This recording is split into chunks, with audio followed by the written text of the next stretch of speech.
అండి అందరికీ welcome back to రోజా మంచి కంటి వ్లాగ్స్ అండి. అందరు ఎలా ఉన్నారు, బాగున్నారా? మరి నేనైతే సూపర్గా ఉన్నాను. అయ్యో అక్క ఏంటి రసం చేసి వస్తున్నారు, మాకేం చెప్పారా డీటెయిల్స్ అని అనుకుంటున్నారా? లేదు, పక్కా చెప్తానండి. ఎంతో ఘాటైన రసం, క్యారెట్ టమాటో రసం అండి. ఇలా చేసుకుంటున్నాను చూడండి. ఫస్ట్ కుక్కర్ తీసుకొని దీంట్లో క్యారెట్స్ సన్నగా కట్ చేసుకొని వేసాను, ఎందుకంటే ఉడకడానికి కొద్దిగా ఈజీగా ఉంటుంది, ఎక్కువ టైం పట్టదు కాబట్టి ఇట్లా కట్ చేసుకొని వేసుకోవాలి. దీంట్లో టమాటోస్ వేసుకున్నాను, వెల్లుల్లి కూడా వేసాను, ఎండుమిర్చి వేస్తున్నాను. మనకి ఘాటుకి తగ్గట్టు మనం వేసుకోవాలండి. మేమైతే నార్మల్ ఘాటే తింటాం కాబట్టి నార్మల్గానే వేసాను నేను.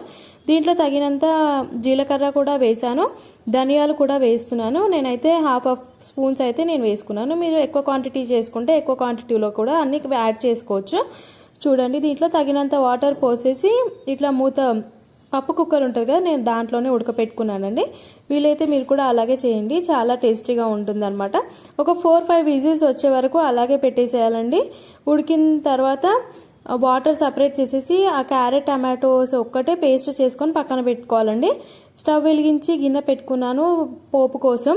తగినంత ఆయిల్ కూడా వేసాను, జీలకర్ర ఆవాలు కూడా వేసాను. దీంట్లో కరివేపాకు కూడా వేయాలి. ఓన్లీ ప్లెయిన్ రసం అయితే బాగుంటుందో బాగోదు కాబట్టి నేనైతే ఆనియన్స్ కూడా కట్ చేసి వేసుకున్నానండి. ఘాటుగా ఉండాలి కదా, కోల్డ్ కాఫ్ ఫీవర్ వస్తే మనం ఏం చేయాలో మనకి తోచదు, తినాలి అన్నా కూడా ఏం అర్థం కాదు. కాబట్టి నేనైతే ఒకసారి ఇలా ట్రై చేశాను. మీరు కూడా ఒకసారి ట్రై చేయండి.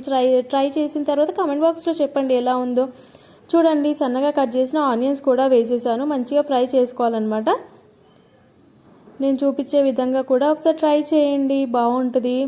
క్యారెట్ పిల్లలకి ఇస్తే ఉట్టిగా తింటారా? తినరు కదా. అదే మనం పేస్ట్ చేసిస్తే మనకి పిల్లలకి హెల్తీ ఉంటుంది, మనం కూడా హెల్తీగా ఉంటాం తింటే. చూడండి, ఆనియన్స్ కూడా మంచిగా ఫ్రై అయిపోతున్నాయి, చూసారా? ఇగోండి, ఇట్లా నేను పేస్ట్ చేశాను.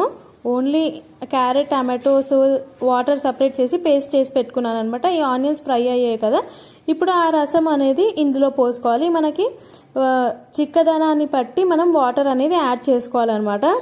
నేనైతే నా క్వాంటిటీకి తగ్గట్టు నేనైతే వాటర్ యాడ్ చేసుకున్నానండి. మీరు ఏ క్వాంటిటీలో చేస్తే ఆ క్వాంటిటీలో మీరు వాటర్ అనేది యాడ్ చేసుకోవాలన్నమాట. చూడండి ఎంత చక్కగా కనిపిస్తుందో, కలర్ఫుల్గా కూడా కనిపిస్తుంది, ఎందుకంటే మనం ఇక్కడ క్యారెట్ టమాటో యాడ్ చేసాం కదా, చాలా టేస్టీగా కూడా ఉంటుందండి.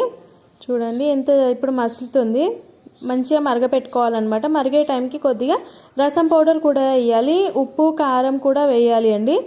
అది వేయలేను అనుకుంటున్నారా? లేదు, పక్కా వేస్తాను కదా, అది వేయకపోతే టేస్ట్ ఎలా ఉంటుంది చెప్పండి. వేసేసాను, కొద్దిగా కొత్తిమీర వేసేసి అలా మరగపెట్టుకుంటే ఎంత చక్కగా ఉంటుందో. నాకైతే ఫ్లేవర్ చాలా బాగా వస్తుందండి, స్మెల్ కూడా చాలా బాగా వస్తుంది. నాకైతే తినాలని కూడా చాలా ఆశ ఉండే అప్పుడే, కాకపోతే కొంచెం టైం పట్టింది నేను లంచ్ చేయడానికి ఆ రోజు. చూడండి, ఇట్లా మంచిగా మరగపెట్టుకున్న తర్వాత మనం ఒక గిన్నెలకు తీసుకొని సర్వ్ చేసుకోవాలన్నమాట. చూడండి, నేనైతే ఈ క్వాంటిటీ తగ్గట్టు వాటర్ అనేది యాడ్ చేసుకొని టమాటో క్యారెట్ రసం అనేది రెడీ చేశాను. మీరు కూడా ట్రై చేయండి, షేర్ చేయండి, కామెంట్ చేయండి. ఇలాంటి మంచి వీడియోస్ కోసం మరి మీ రోజా మంచి కంటి వ్లాగ్స్ని చూడాలి కదండి. సబ్స్క్రైబ్ చేసి పక్కనే